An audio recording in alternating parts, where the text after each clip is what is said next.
तेरी मेरी कहानियाँ से सभी अपडेट पाने के लिए बेल आइकन दबाएं। आज की कहानी है पढ़ी लिखी पत्नी और अनपढ़ पति। अब सो भी जा बेटा, बहुत रात हो गई है।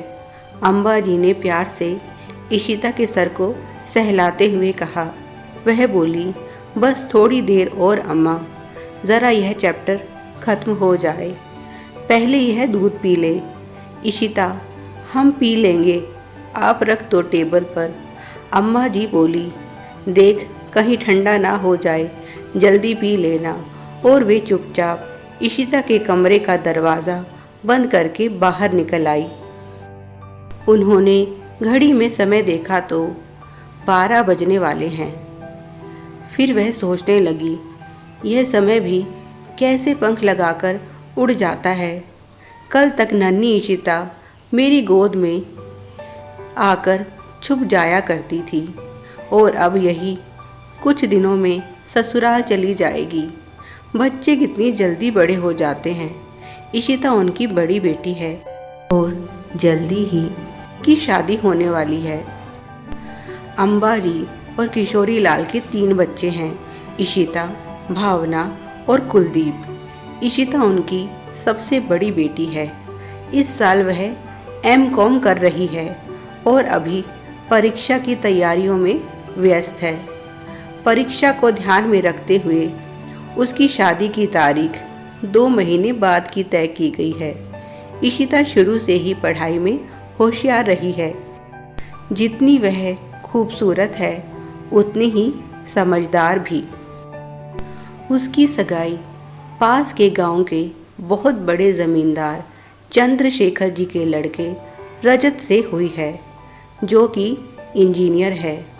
लड़की वालों के सामने इशिता के परिवार की कोई हैसियत नहीं, पर लड़के की माँ सुलक्षणा देवी ने इशिता को एक शादी में देखा और उन्होंने निर्णय ले लिया कि अगर उनके घर की बहू कोई होगी तो सिर्फ इशिता। वे खुद रिश्ता लेकर इशिता के घर आई थी और जब इशिता को पता चला कि रजत इंजीनियर है और शहर में नौकरी करता है तो उसने भी हाँ कह दी। पर उसकी छोटी सी शर्त थी कि पहले वह अपनी परीक्षा देगी, उसके बाद शादी होगी।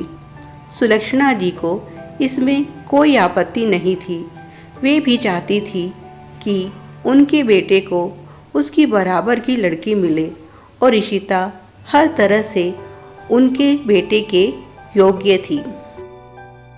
सगाई में जब रजत ने इशिता को देखा तो देखता ही रह गया। वह किसी अप्सरा से कम नहीं लग रही थी। सभी ने सुलक्षणा जी की पसंद को खूब सराहा। इशिता को भी रजत पसंद आया। दोनों की जोड़ी सच में बहुत खूबसूरत थी। लोगों ने यहाँ तक कह दिया, यह तो राम मिलाई जोड़ी है। दोनों परिवार शादी की तैयारियों में लगे हुए हैं। सुलक्षणा जी ने तो बहू के लिए पता नहीं कितने गहने और साड़ियाँ खरीद ली हैं। उनका बस चले तो इशिता को सोने में तोल दें। अम्मा जी को सबसे ज़्यादा खुशी तो इसी बात की है कि इशिता अपनी सास की चहेती है। वे उसके सुनहरे भविष्य के लिए प्रार्थना करती रहती हैं और भगवान से यही मांगती हैं कि इसी तरह से उनकी बेटी भावना के लिए भी अच्छा सा रिश्ता मिल जाए, क्योंकि दोनों बहनों में बस 2 साल का ही अंतर है। भावना भी अब बड़ी हो गई है। एक दिन एक आदमी आया और उसने एक पैकेट अम्बा जी को देते हुए कहा, छोटे बाबू, रजत ने यह अपनी मंगेतर के लिए तोहफा भेजा है। जब उसे खोल कर देखा गया तो उसमें से एक महंगा मोबाइल फ़ोन निकला। साथ में एक चिट्ठी भी थी जिसमें रजत ने इशिता से बात करने की इच्छा जाहिर की थी और अपना नंबर भी दिया था। अम्बा जी तो यह सब देखकर फूल ही नहीं समा रही थी कि उनकी बेटी के क्या सौभाग्य पाया है। सास और पति तो उस पर जान लुटाते हैं। इशिता के सुखद भविष्य के बारे में वे निश्चिंत हो गई। इशिता भी अब रजत से बातें करने लगी। जब भी रजत का फ़ोन आता पता नहीं क्यों वह घबरा जाती। एक दिन उसने अपनी बहन को यह बात बताई। देख तो सही, मेरा दिल कितनी जोर से धड़क रहा है। जब भी रजत का फ़ोन आ जाता है मैं नर्वस हो जाती हूँ और घबराहट में कुछ का कुछ बोल देती हूँ। भावना बोली, यह तो बड़ी गंभीर बीमारी है। इशिता बोली, बीमारी? कैसी बीमारी? भावना मुस्कुराई और बोली, तुम्हें प्रेम रोग हुआ है। इशिता शर्मा गई और बोली, चल हट, शरारती कहीं की। भावना बोली, नहीं दीदी, हम ठीक कह रहे हैं, आपको रजत जी से प्यार हो गया है। इशिता सोचने लगी, शायद भावना ठीक कह रही है, क्योंकि उसने अपने जीवन में इससे पहले ऐसा कभी अनुभव नहीं किया। क्या यही प्यार होता है? क्या रजत है उसका पहला प्यार? अब तो इशिता अपनी सहेलियों से उनके अनुभव पूछने लगी और सलाह वगैरह लेने लगी। पर जैसा उसकी सहेलियों ने बताया, ऐसी बातें रजत ने कभी उसके साथ नहीं की। वह तो उसके साथ बस औपचारिक बातें ही करता था। प्यार भरी मीठी बातें सुनने के लिए उसके कान तरस रहे थे। पर रजत का व्यवहार उसे कुछ रूखा रूखा लगता। वह सोचती, क्या रजत मुझसे प्यार नहीं करता? पर रजत तो उसे दिलो जान से चाहने लगा था। वह नहीं चाहता था कि उसके कारण इशिता का पढ़ाई से ध्यान भटके, इसीलिए बस औपचारिक बातें करता, क्योंकि इशिता से बात किए बिना उसका मन नहीं लगता। उसने तो सारी तैयारी कर ली थी कि शादी के बाद कहाँ हनीमून पर ले जाएगा इशिता को। वह भी जानता था उसकी बातों से इशिता को निराशा होती है। प्यार का रजत का भी पहला अनुभव था। इशिता ही उसका पहला प्यार थी। वह भी समझ गया था कि इशिता भी उसे चाहने लगी है। वह सोचता, मेरी प्यारी इशिता, जब तुम इस घर में दुल्हन बनकर आ जाओगी तब तुम्हें पता चलेगा मैं तुम्हें कितना प्यार करता हूँ। वैसे उसे इशिता को सताने में मज़ा आने लगा था।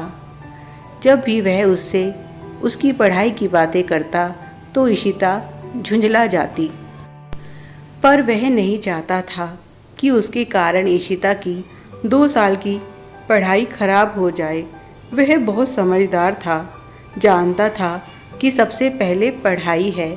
यह प्यार की बातें तो अब जीवन भर चलती रहेंगी। एक बार इशिता अच्छे नंबरों से पास हो जाए, बस उसे और क्या चाहिए। आगे नौकरी करनी है या नहीं, यह फैसला उसने इशिता पर ही छोड़ दिया था। दोनों के लब खामोश थे, पर दिल एक दूसरे से मिल चुके थे। दोनों ही प्यार के एहसास में पूरी तरह से डूबे हुए थे और जानते थे उनके प्यार को लफ्ज़ों की ज़रूरत नहीं। खामोशी में ही सारी बातें दोनों एक दूसरे से कर लेते थे। अब तो अपनी पढ़ाई पर और भी ज़्यादा केंद्रित हो गई इशिता, क्योंकि हर बार रजत उसे पढ़ने के लिए प्रोत्साहित करता था। कल इशिता का आखिरी पेपर है और इसीलिए वह इतनी देर रात तक जागकर पढ़ाई कर रही है।